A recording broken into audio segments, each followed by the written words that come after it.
de septiembre de este año 2020, presentando nuestro espacio acá y también en este tramo del programa estamos con esta campaña Evita contagiarte del COVID-19, una campaña que está financiada por el Ministerio Secretaría General de Gobierno, el Consejo Regional, obviamente, proyecto financiado por el Fondo de Medios de Comunicación Social. Ahí está, pueden ver también el detalle en nuestras redes sociales también, está todo desplegado ahí también. Importante mencionar esto, ¿por qué? Porque nosotros como estamos realizando esta campaña, lo que queremos hacer nosotros es concientizar también a la ciudadanía. Y hemos visto también la posibilidad de poder ayudar a las personas que siempre son nuestros auditores, seguidores, a nuestro territorio, la zona norte de Santiago, en especial nuestra comuna de Conchalí, con todo lo que es la prevención, evitar también los contagios de esta enfermedad que es el COVID-19 coronavirus que nos ha estado afectando desde hace bastante tiempo. Y estamos en contacto para hablar sobre este tema y principalmente lo que es la prevención. Obviamente nos va a contar muchos más detalles al respecto en su calidad de doctor. Con el doctor, especialista en este tema de los contagios también en la parte de la medicina y experto también, nuestro amigo el doctor Mario Chong, a quien le damos la más cordial bienvenida. ¿Cómo está, doctor? Muy bienvenido, buenos días a este espacio del Centro Avanzado de Enfermedades Crónicas, doctor Chong. ¿Cómo está?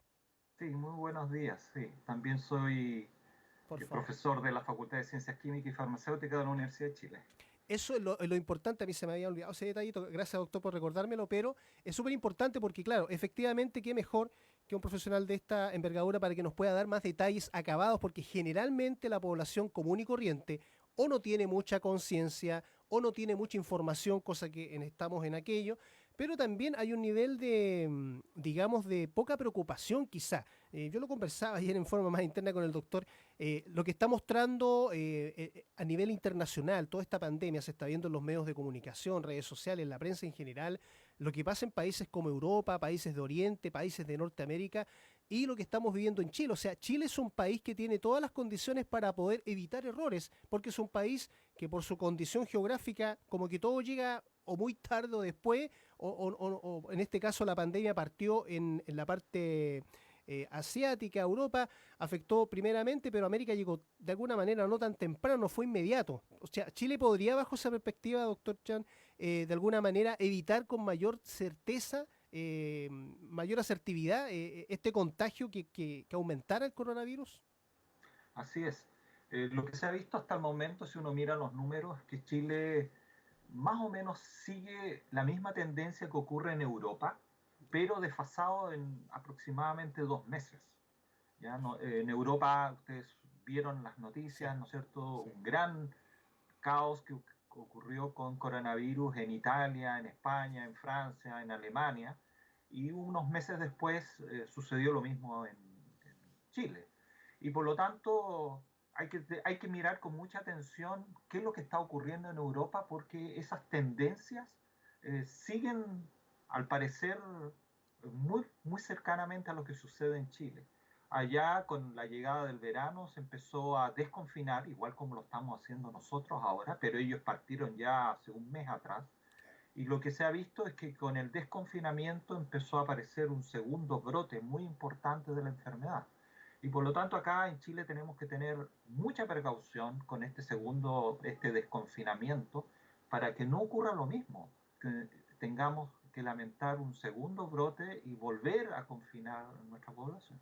Efectivamente. Doctor, basado en su experiencia y todo lo que conoce frente a este tema especial, esta parte más epidemiológica, lo que tiene que ver con el coronavirus y también del punto de vista médico, farmacéutico también, ¿por qué usted cree que, basado en su experiencia, a Chile le pasa esto? Si tenemos de alguna manera todas las condiciones para poder evitar, porque claro, obviamente si uno ve una situación X 100 metros anterior, esto es como conducir, uno ve un accidente 100 o 200 metros antes, uno puede accionar los protocolos de emergencia para evitar ser parte de ese accidente. ¿Por qué a Chile le ha costado tanto eso, doctor? Pues es un problema, yo creo que es un problema más cultural, ¿ya? Perfecto. Si uno mira a nivel del mundo qué países han logrado controlar muy bien la enfermedad, uno llama la atención que en China, que fue el lugar donde nació la enfermedad y obviamente son miles de millones de personas, hubiera, uno hubiera esperado que la enfermedad ya fuera más descontrolada, ¿cierto? Tuviera más problemas en su control. Sin embargo, en Taiwán, Hong Kong, en Japón, en Vietnam, en China, la enfermedad se controló muy bien. Es por un problema cultural.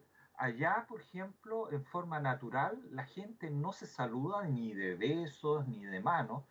Por un problema cultural existe ya previamente establecido un distanciamiento social. Y lo otro que, si alguno de nuestros auditores ha tenido la suerte de mirar algunas películas chinas o ir al sudeste asiático, ven que en invierno es común que la gente use mascarillas y nadie se extraña. En cambio, esas actitudes no son comunes en nuestra población, especialmente en Chile y en Latinoamérica.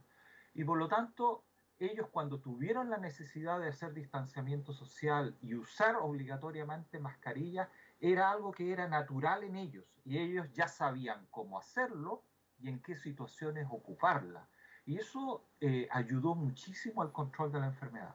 Por lo tanto, haciendo una extrapolación a lo que podría ocurrir acá en Chile debe existir un cambio en la conducta, en el comportamiento, aprender a tener mayor distanciamiento social, aprender a usar correctamente las mascarillas en forma habitual, en forma frecuente, y obviamente tener precaución en el lavado de manos especialmente. Y todo esto va a ayudar a controlar la enfermedad.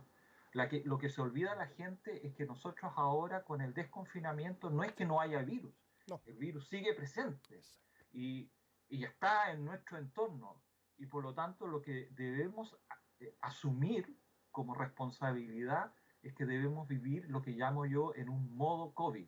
Y el modo COVID es tener mucha precaución y usar correctamente las mascarillas, hacer el lavado de manos y el distanciamiento social como algo que esté ahora imbuido en nuestra cultura. Perfecto, doctor. Bueno, quería consultarle también, doctor. Usted yo sé que está, su expertise va por ahí también, en este tema de las mascarillas. Sí. ¿Podría de alguna manera detallarnos también, porque se habla mucho de la mascarilla, incluso hemos visto las autoridades nacionales sugerir estas mascarillas de fabricación casera? ¿Qué tan efectiva puede ser o no una mascarilla casera versus una mascarilla manufacturada en una industria especializada en el rubro? Versus también el uso adecuado o inadecuado de la mascarilla. Porque claro, sabemos, como bien lo dice usted, que acá no existe esa cultura, entonces a lo mejor quizá se hace muy difícil para mucha gente poder entenderlo y también poder entender que efectivamente el buen uso de este elemento puede evitar contagiarse de COVID-19. Para poder entender bien el uso de las mascarillas, voy a contextualizar un poco Por la favor. situación en que estamos viviendo. Primero, ustedes recordarán al comienzo de la enfermedad, la Organización Mundial de la Salud había dicho de que no era necesario llevar mascarilla. Sin embargo, todos los datos que se han obtenido hasta la fecha indican que hasta el momento parece ser imprescindible llevar mascarilla. ¿Y por qué es eso? Porque el virus, ya se sabe, se distribuye pequeñas gotitas que salen de la boca con la saliva y se esparce en el aire como un aerosol, como un spray. ¿Ya? Perfecto. De hecho, las personas cuando hablan, solamente cuando hablan, salen estas gotitas de la boca y se esparce el virus en el aire. Y estas gotitas pueden permanecer en el aire por horas. ¿Ya? Eh, Hay trabajos científicos que describen que el virus activo en estas gotitas de aire, en el aire, en suspensión, pueden estar 8, 10 horas, ¿ya? En suspensión. Y eso se ve agravado si el ambiente es un ambiente cerrado, sin flujo de aire. ¿Ya? Por ejemplo, estaba escuchando yo el programa, ustedes hoy día en la mañana estaban hablando de los buses. Sí. En aquellos buses, ahora en invierno, todo el mundo cierra las ventanas, entonces queda un ambiente confinado y recircula en el aire interior usando aire acondicionado para calentar, obviamente. Y eso hace que estas partículas de virus en suspensión en el aire permanezcan por muchas horas y agravan, ¿no es cierto?, la probabilidad de que una persona que esté sentada a un extremo muy alejado de la persona infectada se pueda contraer la enfermedad. ¿Ya? Y por lo tanto el uso de un elemento físico que cubra la boca y la nariz en esas situaciones parece ser imprescindible, ¿ya? Para evitar que el virus entre al cuerpo, ya sea o por la nariz o por la boca. ¿Ya? Y ahí también surge una dificultad, porque como usted mencionó, hay distintos tipos de mascarillas. Sí. Y no todas las mascarillas tienen la misma eficiencia para filtrar estas pequeñas partículas de virus, de saliva con virus que están en el aire. ¿Ya? Perfecto. Y entonces ahí se habla de que existen, por ejemplo, usted puede tener mascarillas de tela Claro. de una capa, ¿ya? Y esas mascarillas de tela de una capa eliminan solamente la mitad de las partículas con virus que están en el aire. La otra mitad atraviesa esta máscara sin ningún problema. En cambio, si usted tiene una mascarilla con doble capa, ¿ya? Ahí uno puede eliminar el 80% de los virus. Pero las mascarillas quirúrgicas, esas que ocupan los médicos cuando hacen cirugía, esas son de 3 capas. Y esas mascarillas pueden eliminar hasta el 95 o 98% de las partículas virales. En cambio, las mascarillas especializadas es la llamada la N95. Claro. Esa puede eliminar hasta el 99% de las partículas virales. ¿Ya? Entonces, ahí, cuando uno habla de este tipo de mascarillas, la pregunta es, bueno, entonces un problema de cantidad de virus, de la dosis infectiva, o sea, cuántos virus se necesita para que uno se infecte, ¿no es cierto? Claro. Y el tipo de mascarilla que uno tenga. Entonces, cuando uno habla, expulsa alrededor de unas 200 partículas virales por minuto. Uy. Y cuando una persona en el SARS coronavirus no se conoce muy bien en coronavirus cuántas partículas virales se necesitan para enfermarse, pero por influenza y otros virus se han estimado que se requieren alrededor de unas 1000 partículas virales para enfermarse.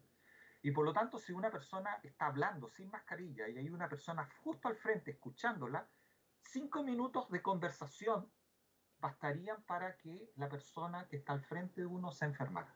¿Ya? Ahora, si uno usa una mascarilla de tela que filtra la mitad, entonces en vez de ser 5 minutos, son 10 minutos. ¿Ya? Y cuando uno habla entonces en un ambiente cerrado, supongamos de nuevo en un bus, ¿no es cierto?, donde el espacio es muy reducido, pero hay mucha gente, ¿no es cierto? Y los trayectos algunas veces son muy largos, de hecho lo normal es que dure 1 hora, ¿no es cierto? Claro. Uno puede comprender por qué una persona que no use mascarilla o la use mal, o use una mascarilla que no es tan eficiente como una mascarilla de tela, claro, pudiera enfermarse en un trayecto largo en un bus. Oye, la verdad, doctor, me sorprende con esta información porque, claro, no conocemos prácticamente nada de lo que es la efectividad de la mascarilla. ¿Por qué cree usted, a lo mejor desde el punto de vista de la investigación que está realizando y todo este conocimiento frente al tema, dado su experiencia, ha costado tanto a lo mejor quizá generar alguna normativa, una estandarización de un tipo de mascarilla que efectivamente nos ayude como ciudadanos? Hay un problema primero de cantidad de mascarillas, y lo otro es la disponibilidad. ¿Ya? Las mascarillas quirúrgicas, estas de 3 capas, el problema que tienen que son todas desechables. ¿Ya? Y dejan de funcionar cuando se humedece con el vapor que uno elimina de la boca. Y por lo tanto su utilidad práctica cuando uno se las pone, estas mascarillas desechables, es aproximadamente 2 a 3 horas. Y después hay que volverla a cambiar. ¿Ya? Uno no se puede imaginar una población, supongamos que todos los chilenos, 10 millones de chilenos, ocupe una de esas mascarillas cada 3 horas, tú comprenderás que no hay cantidad de mascarillas disponibles en el país como para poder cubrir todas esas necesidades. Y por lo tanto, obviamente, aparecen estas mascarillas que son mascarillas reutilizables, pero que no son tan eficientes como las mascarillas desechables de 3 capas, pero sí tienen un porcentaje de protección que no hay que despreciar, ¿no es cierto? Claro. No es lo mismo estar 5 minutos e infectarse que 10 minutos e infectarse. Entonces ahí el comportamiento de la persona tiene que cambiar. Entonces los buses, por ejemplo, en lugares cerrados, lo que hay que facilitar o prevenir es que existan ambientes cerrados. Entonces abra las ventanas, haga que el aire circule, y al circular el aire y entrar por una puerta, salir por una ventana, ese aire se lleva las partículas del virus hacia el exterior y por lo tanto la carga viral dentro de ese espacio disminuye. Y al disminuir la carga viral, el tiempo sin infección aumenta. Entonces ahí el uso de estas mascarillas reutilizables empiezan a tener sentido y empiezan a cobrar un valor en la prevención de la enfermedad que es muy relevante. Muy importante lo que nos dice el doctor Mario Chon, que nos está conversando con nosotros acá en Fusión FM en esta mañana sobre lo relacionado con las mascarillas, en especial en esta pandemia del coronavirus. Doctor, quería preguntarle también, aprovechando esta entrevista, la posibilidad de saber, porque mucha gente usted sabe que a veces la gente en los territorios, en los barrios, en las comunas, se consulta o se pasa un poco el dato. Se ha hablado mucho de la efectividad del sol. ¿Por qué se lo pregunto? Porque estamos en un proceso de invierno a primavera. Y sabemos acá en Chile, en esta época del año, que en el mes de septiembre generalmente empiezan a haber días más soleados, con más temperatura. ¿Qué tan efectivo puede ser que el mismo sol, que los rayos del sol en general, puedan o disminuir o hasta eliminar el virus, como se dice popularmente? ¿Qué tan cierto es eso, doctor? Bueno, tiene algo de razón y algo de no razón. A ver, le voy a poner un solo ejemplo. Ya. Europa está en verano. Sí. Y Europa está viviendo un segundo pic. ¿Ya? Eso demuestra que haya más calor y que haya más sol no necesariamente corta la enfermedad, por un lado. ¿Ya? ¿Ya? Eso es la evidencia más concreta que le puedo dar. Pero sí, en ambientes cálidos la gente cambia de comportamiento.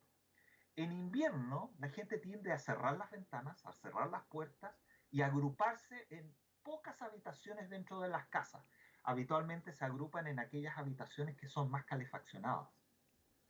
En verano, en cambio, uno, porque hace calor, tiende a abrir las ventanas, a abrir las puertas, ¿no es cierto? Y distribuirse, a hacer más vida en el exterior.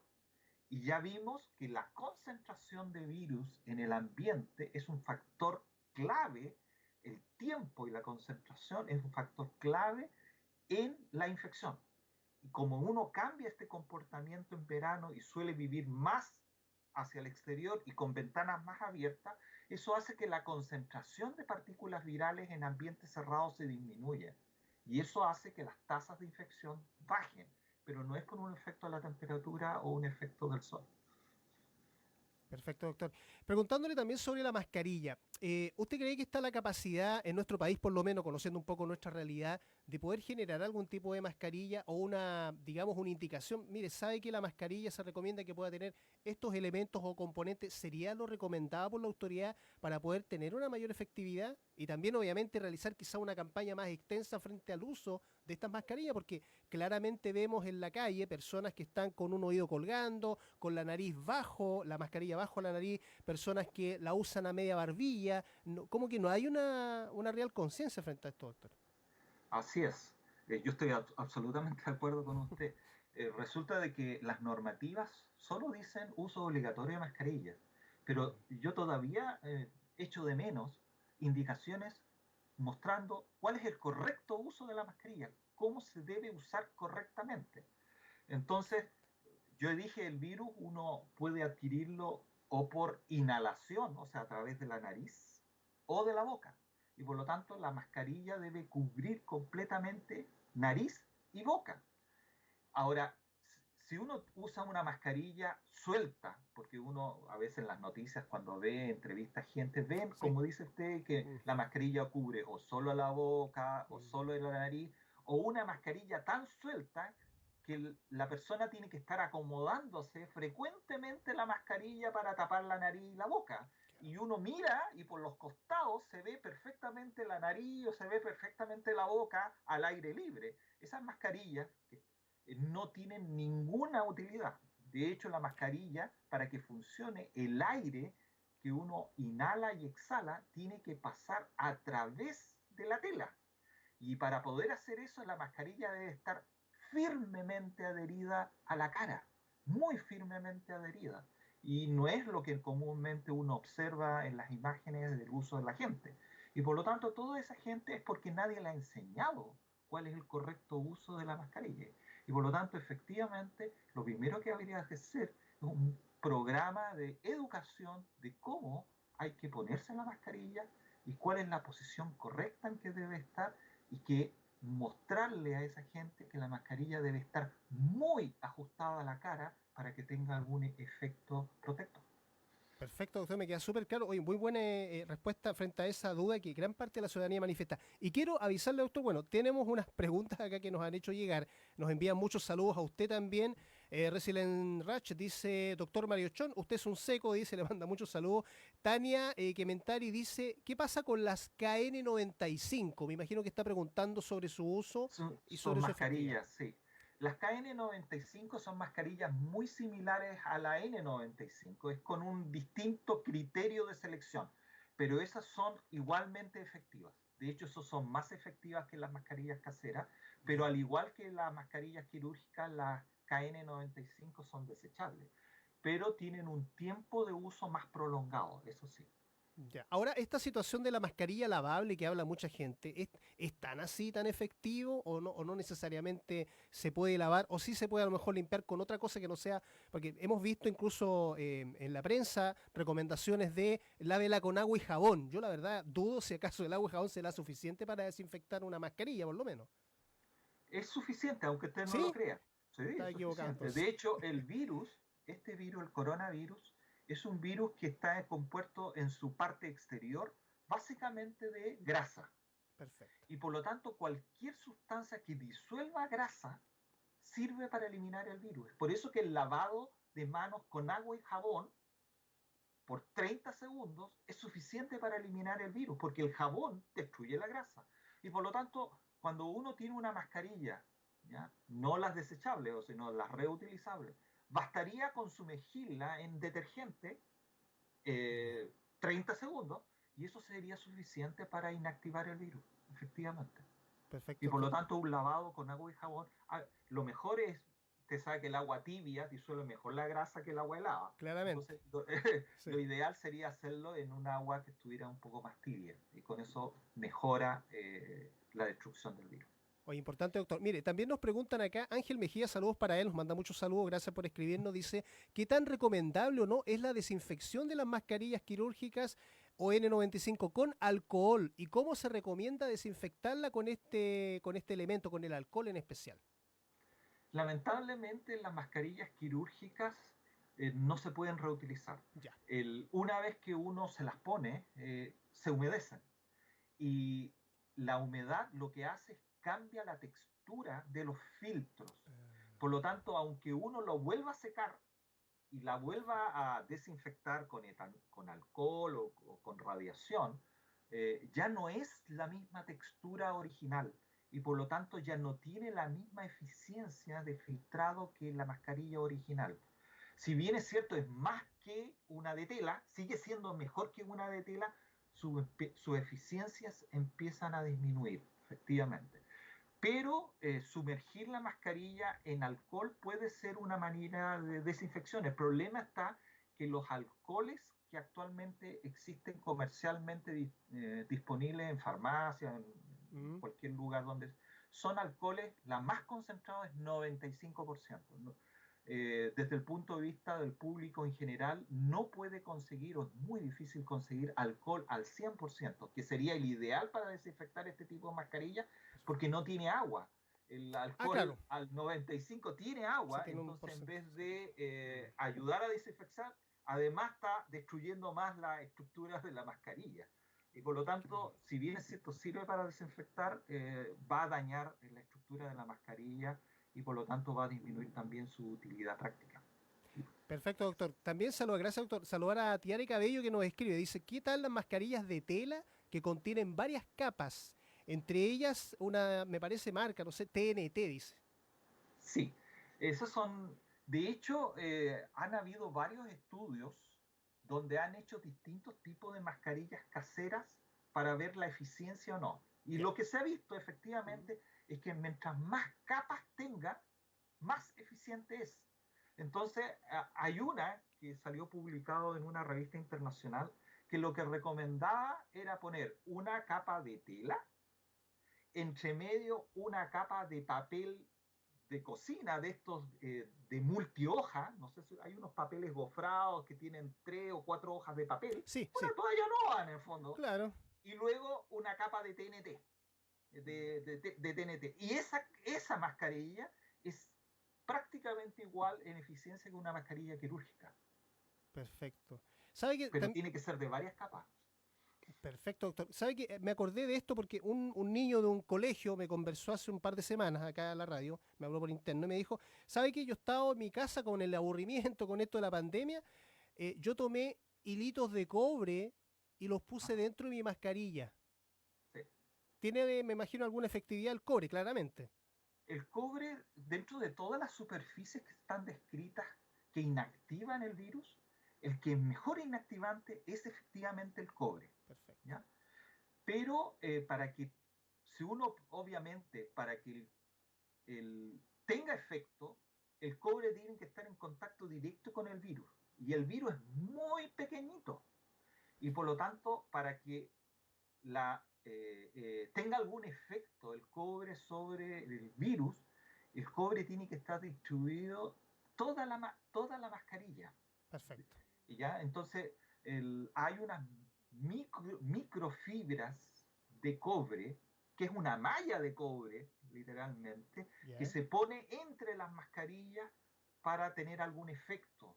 Porque si uno pone un alambre grueso en el medio, eso no tiene ningún efecto, No, porque claro, el virus claramente. pasa por los costados y no tendría Exacto, ningún contacto con el cobre. Entonces el exacto. cobre debe estar distribuido en todas las mascarillas. Entonces por eso que hay algunas mascarillas que se han fabricado con esta mini rejilla de cobre, una mini malla de cobre que cubre toda la superficie de la mascarilla. Y esas mascarillas podrían tener, al ser reciclables, obviamente, tendrían mejor efectividad.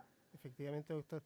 Oiga, también le quería preguntar sobre eso. ¿Existe, usted ya, me imagino que ya lo conoce hace mucho tiempo, esta experiencia de los que calcetines de cobre o Sí, que tienen cobre? ¿Es algo parecido a lo que podría ser una algo mascarilla? parecido. De hecho, se han usado por muchos años las microfibras de cobre en varias prendas de vestir Ya. porque como son, además de eliminar virus, tienen propiedades bactericidas y por lo tanto prendas como calcetines, ¿no es cierto? Cuando uno se las pone, elimina las bacterias que están presentes normalmente en los pies y producen el mal olor.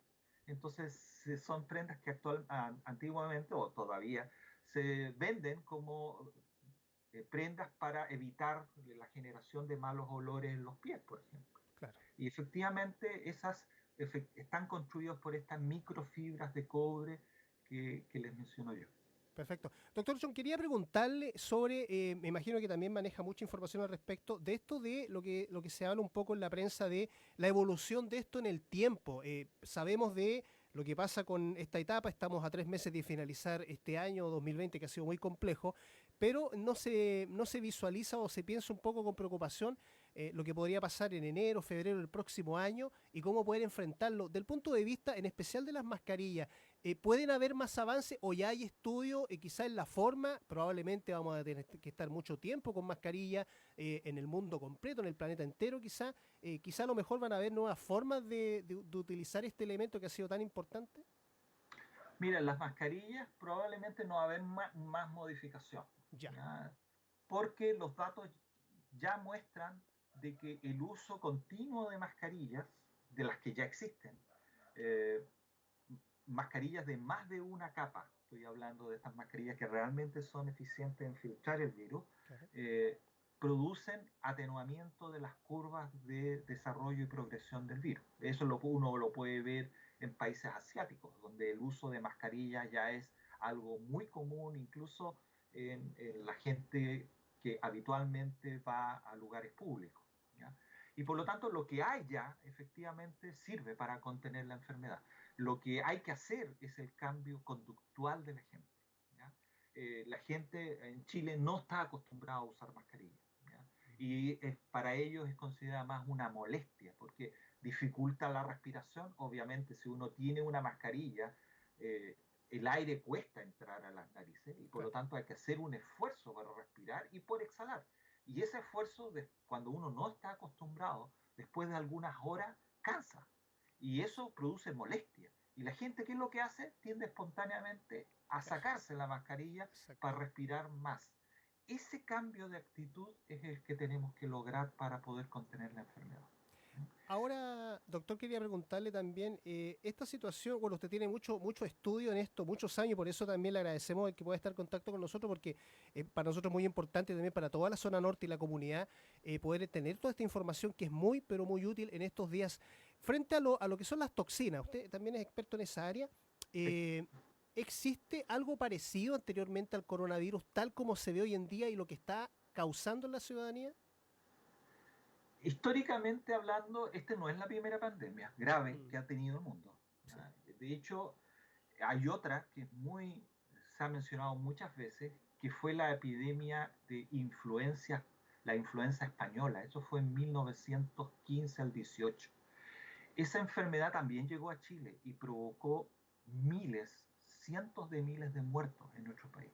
Pero nosotros como país tenemos una memoria histórica muy chica, muy muy frágil. corta y muy frágil. De Sí, hecho, en nuestros libros de historia, efectos de la pandemia, de la influencia española en Chile, aparece muy pobremente descrito y mm, prácticamente nadie la conoció. Pero Chile ha tenido históricamente varias pandemias, no solamente influenza, sino ha tenido también graves problemas con cólera, ¿ya? En sí, el pasado. eso sí. ¿Ya? Hubo una epidemia de cólera que hizo cambiar, te recuerda, antiguamente no teníamos plantas de tratamiento de agua servida. Sí, pues. Y de hecho, en Santiago, la mitad de la gente tenía salmonelosis, tenía fiebre tifoidea porque consumíamos agua servida, Sí, sí, literalmente las verduras, y exacto. teníamos que hacer un procedimiento muy especial de lavado de las verduras para no enfermarnos. Claro. Y con la llegada de una epidemia de cólera a Latinoamérica, Chile cambió drásticamente su sistema de sanitización y hubo una preocupación desde el punto de vista sanitario de hacer tratamiento de agua servida y todo ese problema de la tifoidea desapareció en Chile, Sí, ¿ya? Con el tratamiento de agua. Por lo tanto, efectivamente, han ocurrido eventos en el pasado en nuestra cultura que han cambiado el comportamiento de nuestra población.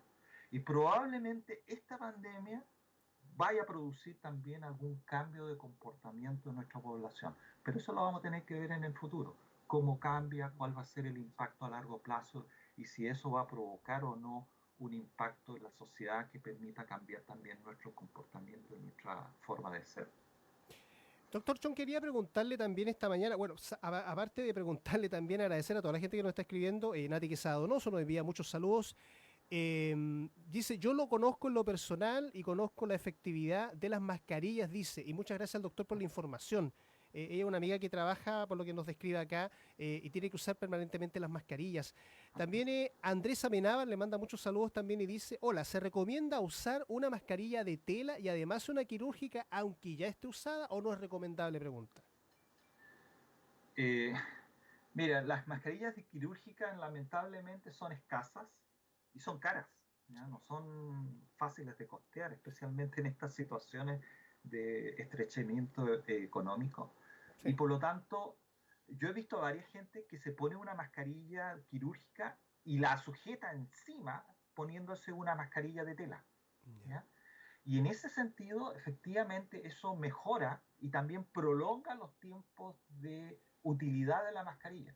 Como ya le dije yo, mm, las mascarillas quirúrgicas van perdiendo efectividad con el tiempo. claro, ¿Ya? Entonces, si uno la ocupa un día y después la seca de nuevo y la vuelve a ocupar, es menos efectiva. Pero si sobre esa se pone una de tela cubriéndola encima, ¿ya?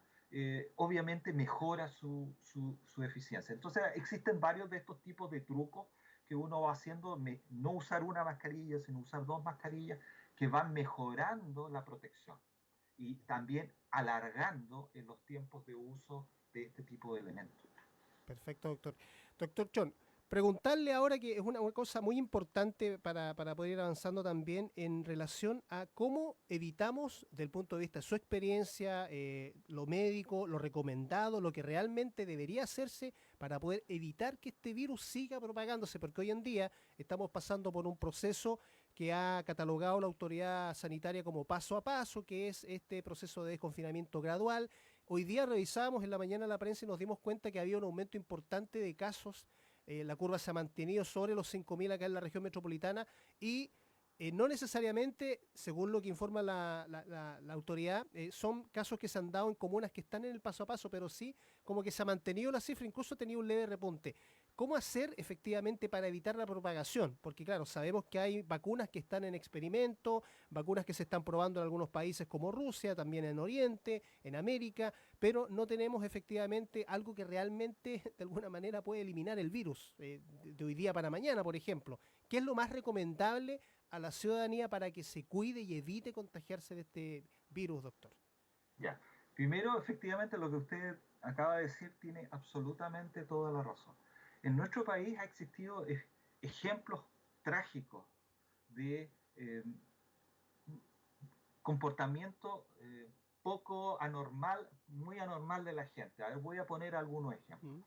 Mm. Por muchos meses, Magallanes fue un ejemplo de ciudad donde se pudo controlar bien la enfermedad. De hecho, tuvieron cuarentena y la enfermedad prácticamente desapareció de Magallanes.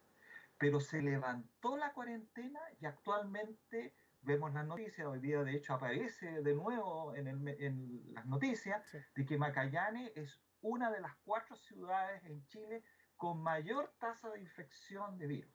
Entonces la pregunta es, ¿por qué ocurrió esto?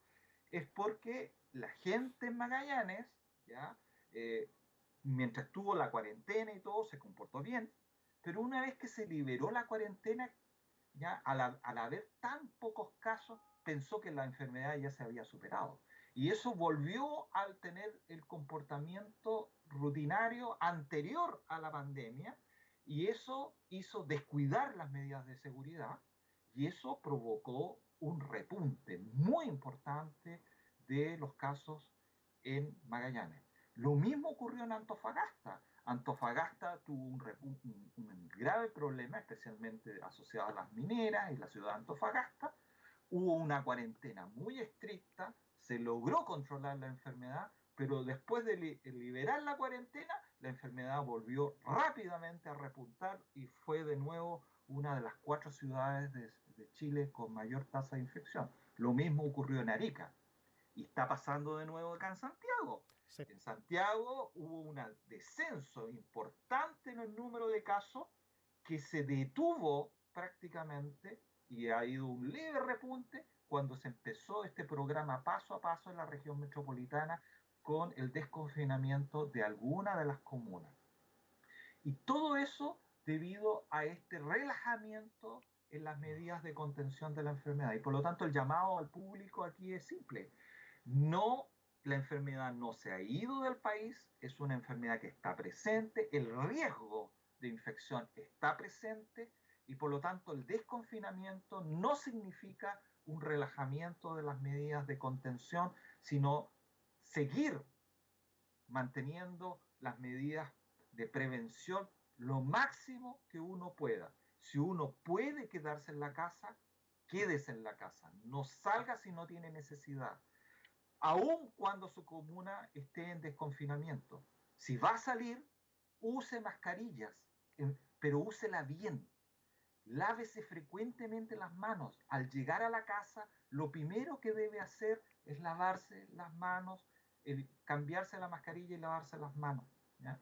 Y de esa manera una persona podría mantener, ¿no es cierto?, disminuir los contactos, tratar de no ir en espacios cerrados. Yo sé que es muy difícil Sí. no usar medios de locomoción colectiva, pero si lo va a usar, use bien las mascarillas, abra las ventanas, los buses, ¿no es cierto?, para que circule aire, y una vez que uno llega a su destino, lo primero que debe hacer en ese lugar es tratar de lavarse las manos y la posibilidad de cambiarse por una mascarilla nueva, ¿ya? Si va a ir a un banco, trate que el banco no esté cerrado las ventanas, sino sea lo más abierto posible y en lo posible, ¿no es cierto?, quedarse en el lugar el menor tiempo. Esto es un factor de cantidad de virus y tiempo de exposición y uso de mascarilla. Entonces hay que mezclar esos 3 elementos. Si usted va a un lugar confinado, trate de quedarse el menos tiempo posible en ese lugar, porque eso le va a ayudar a no enfermarse. Perfecto, doctor. Se habla mucho, doctor, del amonio cuaternario, de, por ejemplo, este vapor de partículas de nano cobre que se está utilizando. ¿Qué tan efectivo es, doctor? El amonio cuaternario es un detergente, funciona como detergente. Ya vimos, ya te mencioné de que el virus es muy sensible a los detergentes y por eso que los amonios cuaternarios sí se usan para el limpiado de superficies que estén potencialmente contaminados con el coronavirus. ¿Ya? Aquí el virus se transmite básicamente por estas partículas en el aire y por superficies que estén contaminadas con el virus. Y esta superficie habitualmente es porque una persona enferma, por ejemplo, se toca la boca, la cara, la nariz, se contamina la mano y esa mano se adhiere a una superficie contaminada y una persona sana después toca y después se lleva esa mano de vuelta a la boca y ahí se enferma. La superficie también se puede contaminar porque se depositan estas gotas de saliva que una persona enferma expulsa y caen por gravedad sobre la superficie. Y por lo tanto, aquellas superficies que son más peligrosas son aquellas que se tocan más. Por ejemplo, las barandillas en la Claro. escalera, los pomos de las puertas, las llaves de los baños.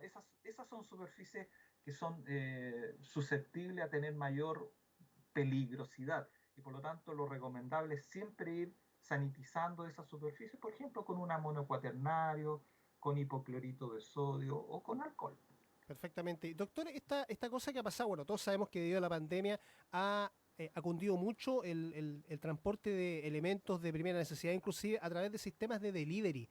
Uh -huh. Qué tan real es que hasta una manzana puede tener el coronavirus, por decir algo? Puede ser perfectamente. Tú sabes que las personas cuando están enfermas tosen o Sí, estornudan. sí. ¿Ya? Ahora, yo dije que una persona cuando habla expulsa 200 partículas virales por minuto. En un único estornudo o en un único tosido, Claro. ¿no es cierto? Uno puede eliminar entre 200 a 500 millones de partículas. Uy. Entonces, supongamos que hay una persona que esté enferma y que por accidente tose, supongamos que no sabía que estaba enferma, Claro. que era asintomática, pero que le dio un acceso de tos, por ejemplo, estando en el supermercado mirando la fruta y verdura. O en una feria libre también. O en una feria libre, ¿no es cierto? Y uno tiene la mala suerte de agarrar justo esa verdura. ¿Qué crees tú cuántas partículas virales podría tener esa superficie? Sí. O sea, es probable que pueda ser un mecanismo de transmisión. Existe la probabilidad. Que ocurra, es baja la probabilidad. Entonces tendría que tener mucha mala suerte, Sí, pero no puede excluirla. claro que sí. Súper importante, doctor, lo que nos cuenta. Doctor, últimas recomendaciones para ir cerrando la entrevista. Si tiene algo más que agregar, por favor, doctor, aproveche esta entrevista para poder hacer o dar a conocer lo que usted considere que sea necesario de su punto de vista médico-científico también, pues, doctor. ¿Ya? Lo único que hay que hacer es que tenemos que tener conciencia que no hay una cura efectiva todavía para esta enfermedad y no existe una vacuna para prevenir su desarrollo.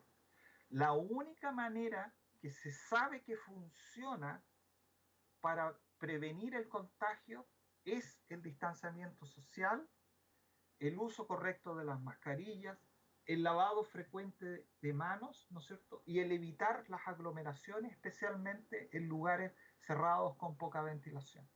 Y por lo tanto, yo llamo a la comunidad a tener estas medidas precautorias, ¿no es cierto? Tratar lo menos de salir. Si va a salir, trate de evitar aglomeraciones manteniendo distanciamiento social. Si va a salir, use mascarilla, pero la use correctamente, cubra boca y nariz, muy ajustada a la cara. Mientras más ajustada a la cara, mejor va su uso. Les recomiendo mascarillas no de una capa, sino de varias capas, porque esas son más efectivas para controlar la enfermedad. Y lávese frecuentemente las manos. Cuando uno dice frecuentemente las manos, cada vez que uno llegue o salga de su casa, cada vez que uno llegue o salga de algún lugar físico, pero si está en un lugar con acceso a público, ¿no es cierto? Y tiene que necesariamente Claro. estar atendiendo, por ejemplo, en las ferias libres, el cajero de banco, lugares donde uno frecuentemente está obligadamente por asuntos del trabajo, ¿no es cierto? El contacto permanente con las personas, frecuentemente significa a lo menos cada 3 horas, frecuentemente, y nunca llevarse las manos a la cara y a la boca. Y si uno mantiene todas estas medidas, vamos a convertirnos como un país asiático, ¿no es cierto?, en donde lo pudieron solamente por contención social contener la enfermedad. Y ojalá que sí sea, y que en Chile no vivamos una segunda ola con trágicas consecuencias para nuestra población. Gracias, doctor, por esas recomendaciones. Oiga, una cosita que me queda en el tintero, porque me habían escrito acá también y se me estaba yendo. Esta situación, son dos preguntas. Esta situación de los ojos, que estamos viendo el uso de antiparras, de cubridores faciales, también está la posibilidad de contagiarse a través de la vista. Así es. El virus provoca conjuntivitis Perfecto. y se infectan los ojos. De hecho, este virus necesita de lo que se llama receptor para unirse al cuerpo y producir la infección. Ese sitio de contacto específico del virus se encuentra presente en los ojos. Y por lo tanto los ojos son una fuente de infección. Y si uno va a cualquier centro médico, no solamente va a ver a los médicos cubriéndose la boca y la nariz con mascarillas, sino que el uso obligado es de una máscara facial. Antiparra, quizá. Una antiparra o una máscara facial. Claro. Es un plástico que cubre Sí, completamente la cara. completamente. Claro. Y esas máscaras, mascarilla facial no reemplaza la mascarilla, solamente para cubrir la cara, y debajo lleva la mascarilla. Y ese tiene dos utilidades, porque cuando uno habla con el público, las gotitas de saliva salen expulsadas y pueden llegar a los ojos y ser un mecanismo de infección. Entonces, eso evita que las gotitas de saliva lleguen a los ojos. Pero la máscara facial tiene otra utilidad, evita que uno se toque la cara con las manos. Porque cuando uno se lo va a tocar, se encuentra con la máscara facial cubriendo la cara, entonces no se puede tocar. Y eso limita mucho la enfermedad. Perfecto, doctor. Y la última pregunta, doctor, que le quería realizar, tiene que ver con los bebés. Se lo pregunto porque no se ha hablado mucho del tema, no hemos revisado igual un poco la prensa y no hemos escuchado muchos detalles frente a lo que pasa con los bebés. Hablamos de bebés de pecho, guaguitas de un mes, 2 meses. ¿Qué pasa con el tema, por ejemplo, del cuidado extremo que debieran tener las madres o los padres con el tema de los pañales, por ejemplo? Si un niñito, un bebé de meses, puede estar infectado o pueda contagiarse de este virus.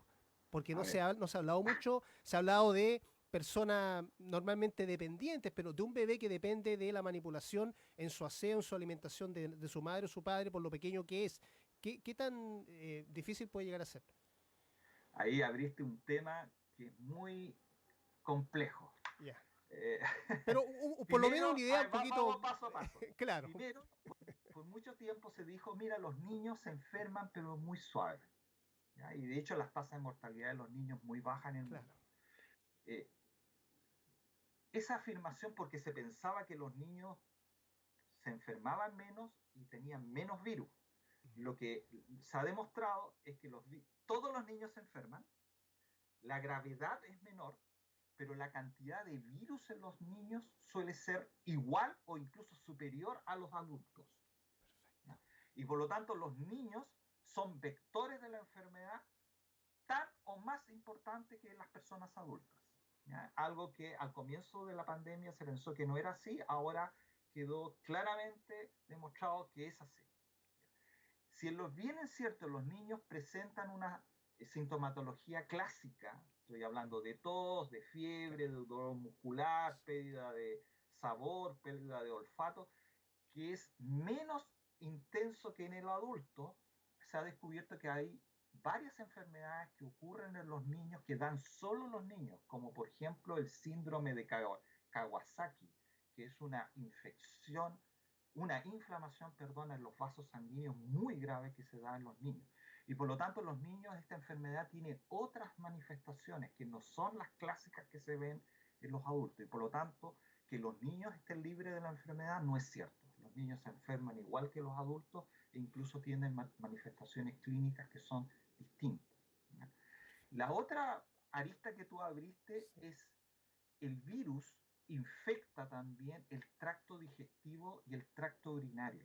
De hecho, un porcentaje importante de las personas, estamos hablando 20-30% de las personas que se enferman del virus, suelen acompañar la sintomatología con algún grado de alteración en el sistema digestivo, ya sea diarreas, dolores estomacales o algún otro. Yeah. Y es porque el virus infecta el tracto digestivo y se multiplica en él.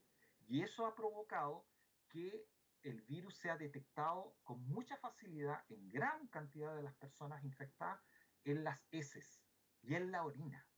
¿Ya? Y por lo tanto, cuando un niño está enfermo, estoy pensando en un bebé que se enfermó con el virus, ¿no es cierto? Todas sus deposiciones van a tener virus. ¿Ya? Y el hecho de que estén las deposiciones se ha usado en varios países para determinar cuál es el grado de infectividad en la población, porque cuando uno muestrea aguas servidas, es capaz de detectar el virus en las aguas servidas. ¿Cierto? Entonces, si yo quisiera saber cuál es el grado de infectividad, por ejemplo, de San Bernardo, una manera muy fácil de ver el grado de diseminación de la enfermedad es tomar los ductos de desagüe de agua servida de San Bernardo y muestrar el virus ahí. Si el virus no está en las aguas servidas, es que esa población no está enferma. ¿Ya? De hecho, en varios países se ha usado y acá en Chile ya hay varios programas pilotos hechos por Aguas Andinas para poder empezar a muestrear las aguas servidas como un prototipo de muestreo amplio poblacional para ver la diseminación del virus. Perfecto, doctor. Oiga, es una cantidad de aristas importantes que puede generar esta pandemia, que ha generado, más bien dicho, y que tenemos quizá para largo. Doctor Chong, agradecerle enormemente el contacto con nosotros y quizá a lo mejor dejarlo invitado para una próxima oportunidad, porque sabe que me gustó mucho eso de los niños, porque es algo que no se habla mucho y obviamente usted nos puede aportar mucho conocimiento e información al respecto y obviamente se lo vamos a agradecer acá en la zona norte. Así que agradecerle, doctor, el contacto. Obviamente lo dejamos cordialmente invitado ahí para otra oportunidad, quizá prontamente, para que nos pueda contar un poco más, porque al parecer tenemos pandemia para rato, doctor. Tenemos pandemia para rato, la vacuna no va a estar tan pronto como esperábamos, se va a demorar mucho tiempo. Uno podía decir al comienzo optimistamente que podría ser que estuviera para fin de año, ya sabemos que para fin de año no va a estar, para mediados del próximo año tampoco va a estar. Entonces vamos a tener pandemia por un tiempo prolongado. No es que termine ahora en diciembre, no, y al parecer no va a terminar en el año 2021 tampoco. Así que tenemos que cuidarnos todos. Sí, es lo importante, doctor. Ya pues, doctor Mario Chong, muchas gracias. Gracias, doctor, por habernos acompañado. Agradecerle también el contacto con nosotros acá a la radio de este Centro Avanzado de Enfermedades Crónicas, también que usted está ahí con bastantes estudios, información, con trabajo muy importante para toda la comunidad y en especial para la medicina. Así que eso pues, doctor, dejarlo invitado. Muchas gracias, cuídese mucho y estamos en contacto pues, doctor. Cuídese usted también. Muchas Y que gracias, todos nuestros auditores se cuiden, ¿no es cierto? Porque esta enfermedad puede ser fatal. Perfecto, doctor. Muchas gracias, doctor. Cuídese. Gracias. Cuídese. Hasta Chao. luego. Gracias Chao, por la gracias. invitación. Ahí estábamos conversando acá en Fusión